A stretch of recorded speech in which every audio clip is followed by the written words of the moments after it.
Hello बच्चों, मेरा नाम अरुण कुमार सिंह है और मेरे channel Arun maths and science academy पर आप सभी का स्वागत है। मेरा चैनल आप लोगों के लिए ही परीक्षा की तैयारी कराता है। जैसा कि आप जानते हैं, मैं नवोदय प्रवेश परीक्षा कक्षा 6 की तैयारी करा रहा हूँ। जो बच्चे ये तैयारी कर रहे हैं वो सभी मेरे चैनल को सब्सक्राइब कर दें और यदि आपको वीडियो अच्छा लगे तो उसे लाइक कर दें और साथ में बच्चों बेल आइकॉन का बटन जरूर दबा दें, जिससे कि जब भी मैं कोई नया वीडियो बनाऊं तो उसका नोटिफिकेशन आपको तुरंत मिल जाए। चलिए बच्चों, शुरू करते हैं आज का टॉपिक, संख्या एवं संख्या पद्धति। इससे पहले भी मैं पार्ट 1 करा चुका हूं, उसमें कुछ चीज़ें आप लोगों को बताई थी।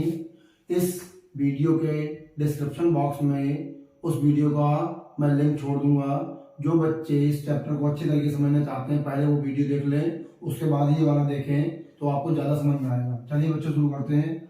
लिखा हुआ है बच्चों पूर्ववर्ती संख्या। पूर्ववर्ती, पूर्व माने होता है बच्चों पहले, ठीक है। तो पूर्ववर्ती संख्या में कैसे क्या है, परिभाषा दी हुई है, देखिए। यदि दी गई संख्या में से एक घटा दिया जाए तो प्राप्त संख्या दी गई संख्या की पूर्ववर्ती संख्या कहलाती है। बच्चों कहने का मतलब क्या है कि जो भी संख्या हमें दी गई हो, यदि उसमें से मैं एक माइनस कर दूं या एक घटा दूं तो हमें जो संख्या प्राप्त होगी वो पूर्ववर्ती संख्या कहलाएगी। कैसे, ये सवाल दिया हुआ है कि 100 की पूर्ववर्ती संख्या क्या होगी।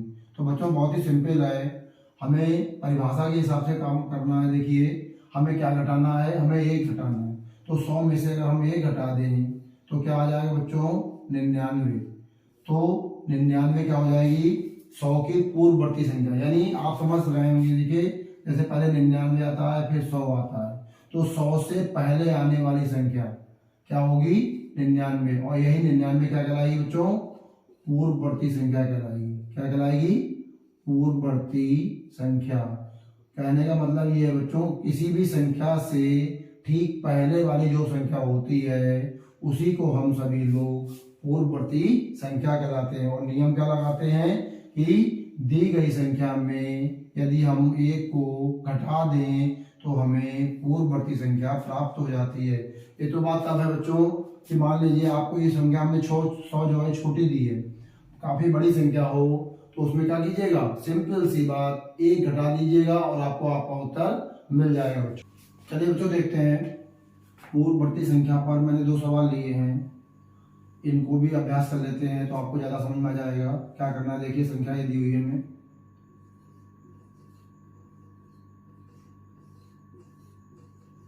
अब मैंने क्या बताया था बच्चों कि जो भी संख्या दी गई है, अगर किसी भी दी गई संख्या की पूर्ववर्ती संख्या निकालना हो तो हमारा जो फार्मूला कहता है, जो नियम कहता है, क्या कहता है कि हम उसमें से एक घटा दें। तो देखिए क्या है, 9 में से आप एक घटा दीजिए 8, बाकी संख्याएं सब इसी प्रकार उतार लीजिए। तो हमारी जो दी गई ये संख्या जो आई है बच्चों, ये घटाने के बाद ये क्या होगी, यही हमारी पूर्ववर्ती संख्या हो जाएगी। क्या हो जाएगी, पूर्ववर्ती संख्या।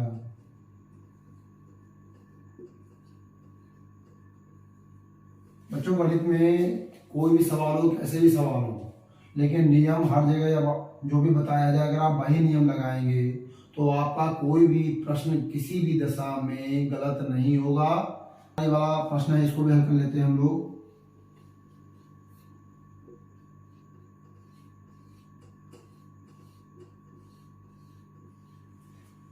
अब आपसे अगर हम पूछे तो कितनी संख्या लिखी हुई है, तो इकाई, दहाई, सैकड़ा, हजार, 10,000, लाख, 10 लाख, करोड़, यानी ये 1 करोड़ संख्या है। 1 करोड़ की हमें पूर्ववर्ती निकालनी है, तो हमारा नियम जो कहता है वही हम करेंगे, एक घटा देंगे इसमें से। अब देखिए यहाँ पे सारे जीरो लगे हुए हैं, ठीक, तो जीरो में से तो एक घटेगा नहीं, सभी लोग जानते हैं। तो हम क्या करेंगे, यहाँ से हम हासिल लेंगे, तो यहाँ कुछ नहीं लगेगा, यहाँ हो गया 10, यहाँ पे आएंगे, अब देखिए यहाँ हो जाएगा 10, यहाँ जाएंगे 9, इसी तरीके से आगे ले जाते रहेंगे। यहाँ 9, यहाँ 10, यहाँ 10 हो जाएंगे, यहाँ 9 रह जाएंगे, यहाँ पे 10 हो जाएंगे, यहाँ 9 रह जाएंगे, यहाँ 10 हो जाएंगे, यहाँ 9 रह जाएंगे, और यहाँ पे 10 हो जाएंगे, यहाँ पर 9 हो जाएंगे। कहने मतलब क्या है, देखिए हर जगह 9 हो जाएगा। यहाँ पर 10 है तो 10 में से घटा दीजिए 9।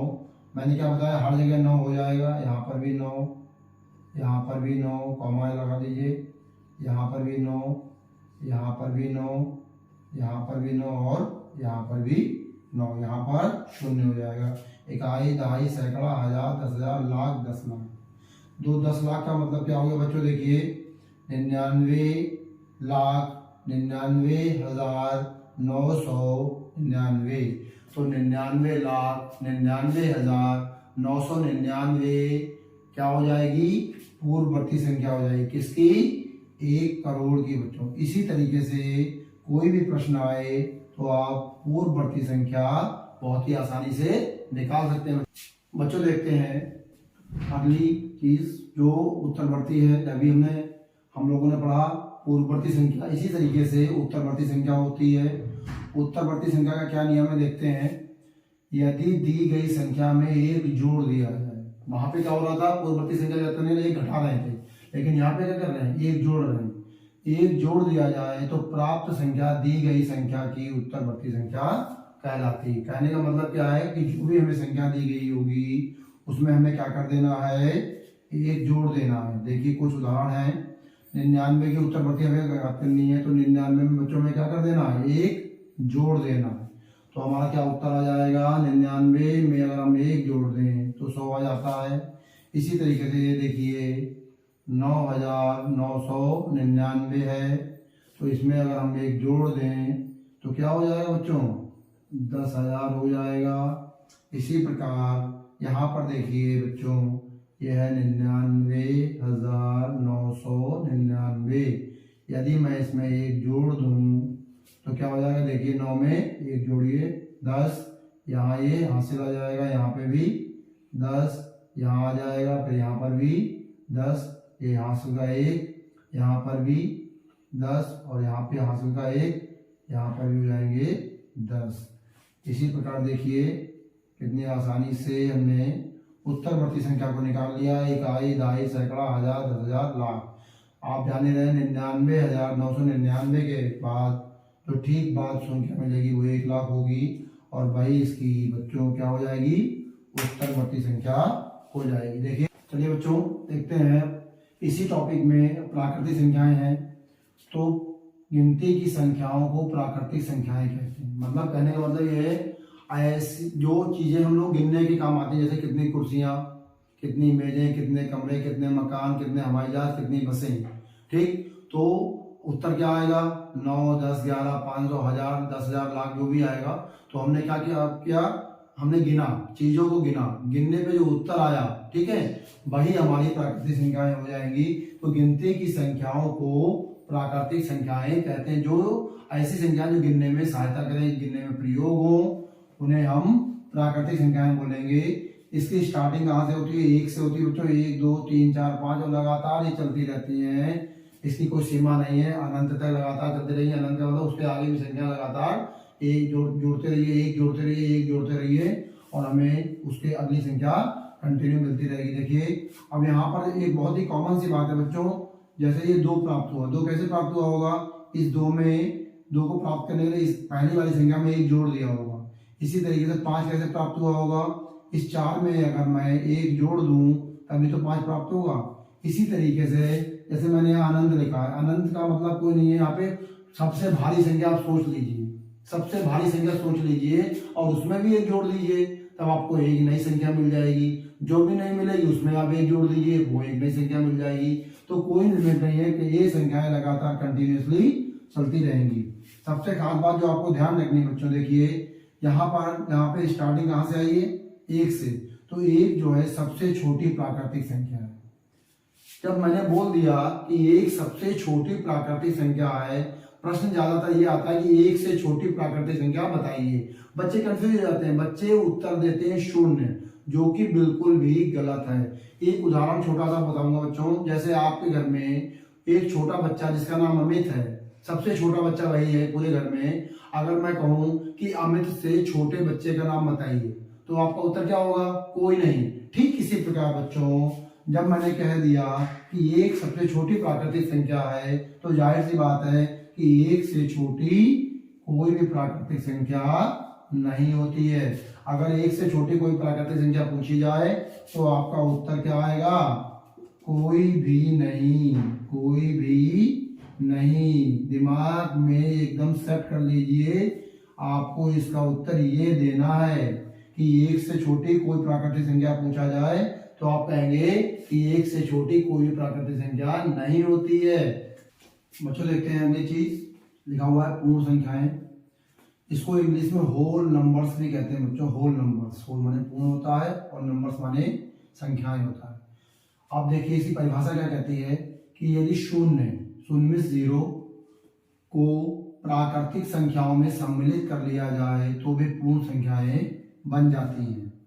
तो बच्चों देखिए केवल हमें करना कुछ नहीं है, केवल 0 को प्राकृतिक संख्याओं से पहले लगा देना है। देखिए यहाँ से हमारी प्राकृतिक संख्याएं स्टार्ट हैं और इससे ठीक पहले यहाँ पर अगर 0 को फिक्स कर दिया जाए तो यहाँ से जब हम काउंट करेंगे इस जगह से आगे तक तो ये सारी संख्याएं हमारी क्या हो जाएंगी, पूर्ण संख्याएं हो जाएंगी। कुछ नहीं करना है, केवल 0 को फिक्स कर देंगे 1 से पहले, तो ये सारी संख्याएं 0 से अगर स्टार्ट करेंगे 0 1 2 3 4 डैश अप टू इनफाइनाइट यानी अनंत तक चलेंगे तो ये सारी संख्याएं हमारी अब पूर्ण संख्याएं कहलाएंगी। अब ये प्राकृतिक संख्याएं नहीं रह गई है, इनकी परिभाषा चेंज हो गई है, इनका नेचर चेंज हो गया है।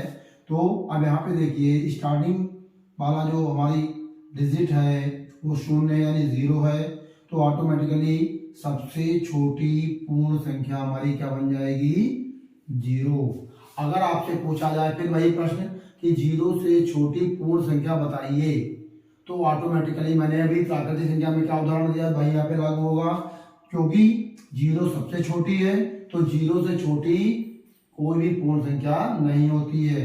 तो 0 से छोटी पूर्ण संख्या आंसर क्या आएगा, कोई नहीं। आंसर क्या आएगा, कोई नहीं। बच्चों इस चीज को हमेशा ध्यान रखिएगा कि 0 से छोटी कोई भी पूर्ण संख्या नहीं होती है। बच्चों देखते हैं भाज्य संख्याएं। यहाँ पर देखिए ध्यान से एक एक चीज को देखना हमें चाहिए कि 1 से बड़ी तो जो भी भाज्य संख्याएं होंगी वो 1 से बड़ी होंगी। पहला पॉइंट तो बच्चों ये नोट कर लीजिए कि 1 से बड़ी होगी भाज्य संख्याएं। तो मतलब 1 से बड़ी 2 3 4 आगे जितना भी आप गिनाइए कि 1 से बड़ी बे प्राकृतिक संख्याएं। तो प्राकृतिक संख्याएं कहाँ से स्टार्ट होती है, 1 से स्टार्ट होती है, ठीक है। तो 1 से बड़ी बे प्राकृतिक संख्याएं जो स्वयं मतलब खुद से या अथवा क्या है 1 के अतिरिक्त, 1 से तो सारी संख्या विभाजित हो जाती हैं और स्वयं से भी सारी संख्या विभाजित होती हैं। तो इन दोनों के अलावा कम से कम एक और संख्या से विभाजित हो सकती हों तो ऐसी संख्याएं भाज्य संख्याएं कहलाती हैं। अब देखिए यहाँ पे मैंने कुछ संख्याएं लिखी हैं, देखिए जैसे 4 लिखा है बच्चों, ध्यान दीजिएगा। 4 जो है, अब परिभाषा के हिसाब से चलते हैं। परिभाषा के हिसाब से क्या है कि 4 जो है 4 से तो विभाजित हो ही जाएगा, 4 से विभाजित हो जाएगा और 1 से भी विभाजित हो जाएगा। 1 चौको 4 और 4 एकम 4, क्लियर। अब देखिए 4 और किससे विभाजित हो जाएगा, 4 हो जाएगा बच्चों 2 से विभाजित, 2 दूनी 4। तो देखिए यानी 1 से विभाजित हो रहा है और खुद स्वयं से भी विभाजित हो रहा है और इन दोनों के अलावा ये 2 से भी विभाजित हो रहा है। तो 4 हमारी कैसी संख्या आ जाएगी, ये 4 जो है भाज्य संख्या हो जाएगी बच्चों। कौन सी संख्या हो जाएगी, भाज्य संख्या। इसी तरीके से आप 6 को देख लीजिए। 6 में क्या है, देखिए 6 खुद से विभाजित हो जाएगी, 6 कम 6, 1 से विभाजित हो जाएगी यानी 1 से विभाजित होगी, 1 से सारी संख्या विभाजित होंगी और स्वयं से भी हर संख्या विभाजित हो जाएगी। इसके अलावा देखिए ये 6 किससे किससे विभाजित होगी, एक तो हो जाएगी 2 से, देखिए 2 तिया 6। अब 2 तिया 6 आया तो 3 से विभाजित हो जाएगी, 3 दूनी 6। अगर इन दोनों के हम गुणा कर दें 2 तिया 6 तो 2 से विभाजित हो जाएगी और साथ में 3 से विभाजित हो जाएगी। इसका मतलब क्या होगा, ये 6 भी हमारी क्या हो जाएगी, एक भाज्य संख्या हो जाएगी। 9 का भी आप हिसाब देख लीजिए, 9 में भी क्या हो जाएगा बच्चों, खुद से यानी 1 से और खुद से तो विभाजित है ये, इसके अलावा किससे विभाजित हो जाएगी, 9 3 से हो जाएगी। किस हो जाएगी, 3 से। 3 तिया 9 होते हैं तो 3 तिया यानी इसके अलावा 1 और 9 के अलावा 3 से विभाजित हो जाएगी। तो ये सारी संख्याएं जो 1 से विभाजित हो स्वयं से तो होती ही है, इसके अलावा किसी एक संख्या से और हो, 1 से भी ज्यादा हो सकती है, उससे भी ज्यादा हो सकती है, तो वो सारी संख्याएं बच्चों भाज्य संख्याएं कहलाती है। एकदम कॉन्सेप्ट क्लियर हो गया होगा, कोई कंफ्यूजन नहीं होगा। बच्चों देखते हैं अभाज्य संख्याएं। अभाज्य संख्याएं उससे ठीक उल्टी भाज्य संख्याओं होती है। एक के देखिए, एक को काउंट नहीं किया जाएगा, ये ध्यान रखिएगा। अभाज्य संख्या अगर पूछी जाए तो एक नहीं होगी, ठीक है। तो एक के अतिरिक्त वे प्राकृतिक संख्याएं जो एक तथा स्वयं के अतिरिक्त किसी और संख्या से विभाजित नहीं होती हैं, यानी कि केवल एक से वो कटेगी और वो स्वयं से कटेगी, इसके अलावा किसी से ना कटे, तो उन्हें हम क्या कहेंगे, अभाज्य या रूढ़ संख्याएं भी कहते हैं या कहा जाता है। तो अभाज्य संख्याओं का बच्चों एक नाम और है रूढ़ संख्याएं। ये भी ध्यान कर लीजिएगा, नोट करते जाइएगा। जो भी मैं टॉपिक पढ़ा रहा हूँ नोट्स बनाते जाइए, और नोट्स बनाने में ही आपका फायदा है, जिससे आप उसको रिवाइज करते रहेंगे। केवल वीडियो देखने से आपकी समस्या का हल नहीं होगा। प्रॉपर तरीके से नोट्स बनाइए और रिवाइज करिए लगातार, तभी आप परीक्षा में उत्तीर्ण हो पाएंगे। तो देखिए मैंने यहाँ से और 100 तक के बीच, यानी 2 से लेकर 100 तक जितनी भी भाज्य संख्याएं आती हैं सारी नोट कर ली हैं, और आप भी नोट कर लीजिएगा। इसके लिए अब मैं इसे पढ़ के नहीं बताऊंगा वरना आप बोर होने लगेंगे। 1 से लेकर 97, तो सबसे छोटी मैं ये बताना चाहूंगा कि सबसे छोटी अगर अभाज्य संख्या पूछी जाए तो बच्चों उसका आंसर होगा 2। सबसे छोटी अभाज्य संख्या, सबसे छोटी अभाज्य संख्या क्या होगी, 2 हो जाएगी। और 2 एक सम संख्या भी होती है, तो दोनों तरीके से इसमें आंसर आ जाएगा कि सबसे छोटी अभाज्य संख्या 2, ठीक है। चलिए बच्चों देखते हैं अब सम संख्याएं। वे संख्याएं जो 2 से पूर्णतः विभाजित हो जाती हैं सम संख्याएं कहलाती हैं। कहने का मतलब जो 2 से कट जाए, 2 के पहाड़े से कट जाए, वो सारी संख्याएं हमारी सम होंगी। एक परिभाषा और भी बच्चों में मजा आ जाएगा आपको कि ऐसी संख्याएं जिनमें इकाई का अंक 0, 2, 4, 6, 8 हो, वो सभी सम संख्याएं कहलाएंगी। आपको केवल पहचान लेना है कि इकाई में कौन सा अंक लिखा हुआ है। यदि इनमें से कोई अंक है 0, 2, 4, 6, 8, तो आप आंख बंद करके कह दीजिए ये सम संख्या है। जैसे देखिए बच्चों यहाँ पे क्या लिखा हुआ है 968, यहाँ पर इकाई का अंक क्या है 8, देखिए यहाँ पे मौजूद है। यहाँ पे देखिए 850, यहाँ पे इकाई का अंक क्या है 0, देखिए यहाँ पे मौजूद है, ठीक है। यहाँ पर देखिए क्या है 1076, तो यहाँ पे इकाई का अंक क्या है 6, देखिए यहाँ पे मौजूद है। इसी तरीके से 1352 में इकाई का अंक क्या है 2, देखिए यहाँ पे मौजूद है। यहाँ पे इसी तरीके से 1534 में इकाई का अंक क्या है 4। तो केवल आप इकाई का अंक देख लीजिए और आप पहचान लेंगे कि हमारी ये संख्या सम है या नहीं है। देखिए कितना बढ़िया तरीका बच्चों, 0, 2, 4, 6, 8, 1, 2, 3, 4, ये 5 अंक आप याद कर लीजिए। आप सम संख्या बिल्कुल ऐसे ही बता देंगे, जैसे ही देखेंगे तुरंत बता देंगे कि ये सम संख्या है। देखिए बच्चों कितना बढ़िया तरीका मैंने बताया है। बच्चों देखिए विषम संख्याएं क्या होती हैं। विषम संख्याएं वे संख्याएं जो 2 से पूर्णतः विभाजित ना हो, विषम संख्याएं कहलाती हैं। कहने का मतलब है जो 2 के पहाड़े से ना कटे, विभाजित ना हो पूरा पूरा, वो सारी संख्याएं हमारी विषम संख्याएं होंगी। जैसे 1, 3, 5, 7, 9, 11, 13 इसी तरीके चलती रहेंगी। बच्चों एक चीज और ध्यान रखिएगा इसमें कि देखिए इसमें अभाज्य संख्याएं भी शामिल हैं। देखिए अभाज्य संख्याओं में जैसे 3 हो गया स्वयं से ही कटता है, 5 हो गया स्वयं से कटता है, 7 हो गया स्वयं से कटता है, और 11 भी स्वयं से कटता है, 13 भी स्वयं से कटता है। तो इसमें अभाज्य संख्याओं का भी मिक्सचर रहेगा, ठीक है। जो संख्याएं स्वयं से कटें और 2 से ना कटें, ठीक है, और किसी और संख्या से कट जाएं, तो ये सारी संख्याएं हमारी विषम संख्याएं हो जाएंगी। शर्त यही है कि वो संख्याएं हमारी 2 से नहीं कटनी चाहिए, 2 से विभाजित पूरी तरीके से नहीं होगी। तो ऐसी सारी संख्याएं हमारी क्या हो जाएंगी बच्चों, विषम संख्याएं हो जाएंगी। अब बच्चों देखिए सबसे महत्वपूर्ण चीज मैं बताने जा रहा हूँ, ध्यान दीजिएगा, नोट भी कर लीजिएगा। फार्मूला है कि प्रथम n प्राकृतिक संख्याओं का योगफल। तो कक्षा 5 के बच्चों के लिए काफी कठिन चीज है, लेकिन जब मैं समझाऊंगा तो ये चीज बहुत सरल हो जाएगी।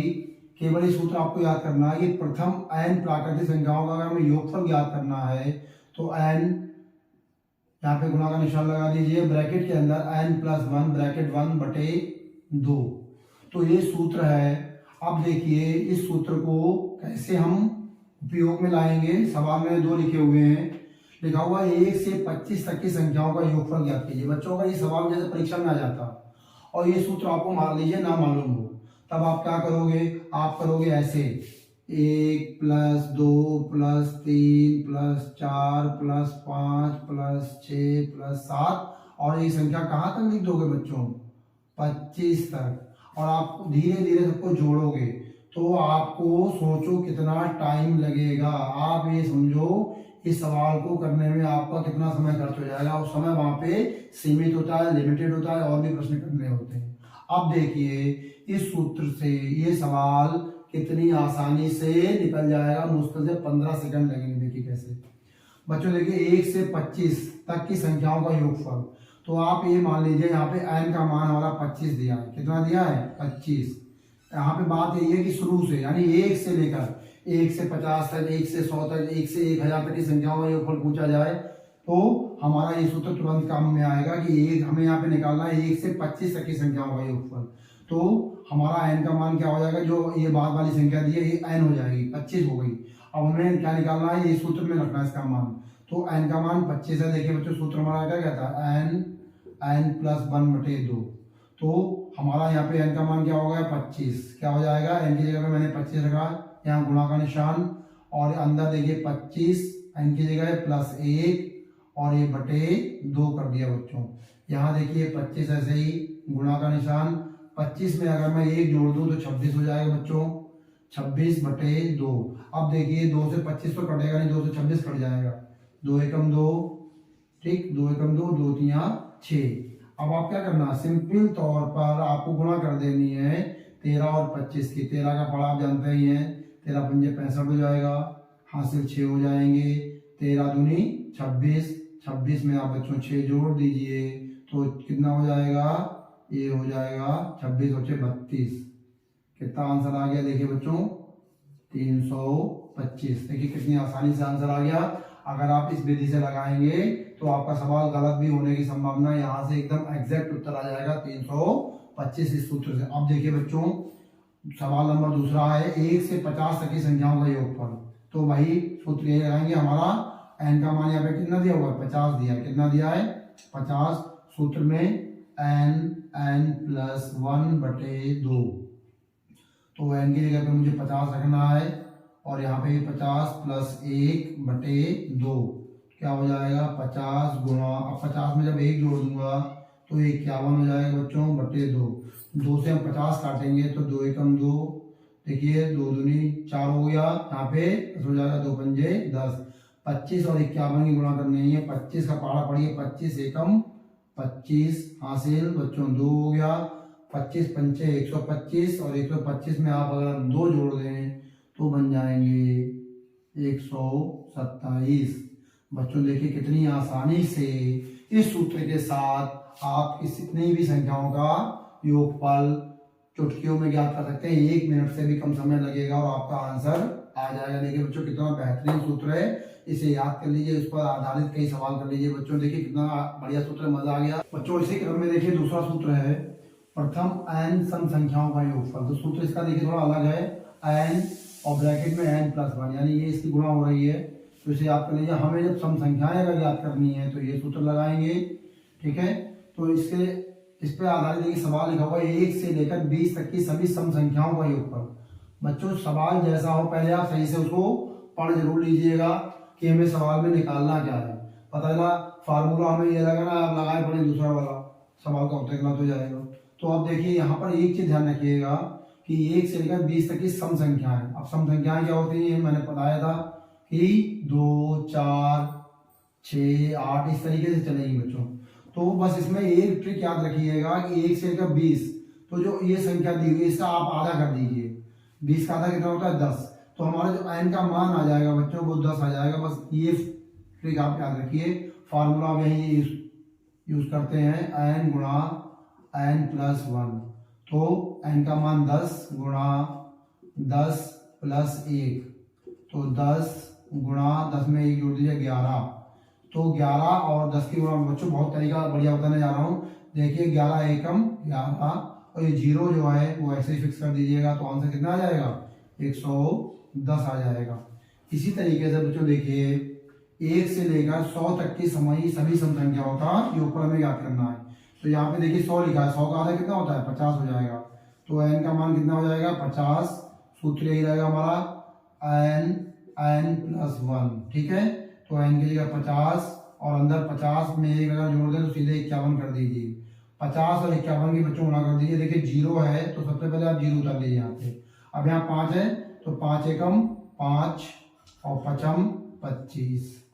बच्चों देखिए कितनी जल्दी 1 से लेकर 100 तक के हमने सम संख्याओं का योगफल ज्ञात कर लिया। 2550। यहाँ पे देखिए 1 से 20 तक का ज्ञात कर लिया 110। कितना बेहतरीन फॉर्मूला है। आप सेकंड्स में बहुत भारी सवाल भी कर सकते हैं बच्चों। बस इनको नोट डाउन करते जाइएगा, नोट्स बनाते जाइएगा, प्रैक्टिस करते जाइएगा यदि आपको नवोदय की प्रवेश परीक्षा में चयन लेना है तो। बच्चों आज के वीडियो में हमने कॉन्सेप्चुअल जितने भी कॉन्सेप्ट थे सारे क्लियर किए। इसके बाद जो भी मैं इससे रिलेटेड जो सवाल कराने जाऊंगा उससे अगला वीडियो यानी वीडियो इसका जो थर्ड पार्ट है वो बाद में लेके आऊंगा। तब तक के लिए बच्चों बाय बाय।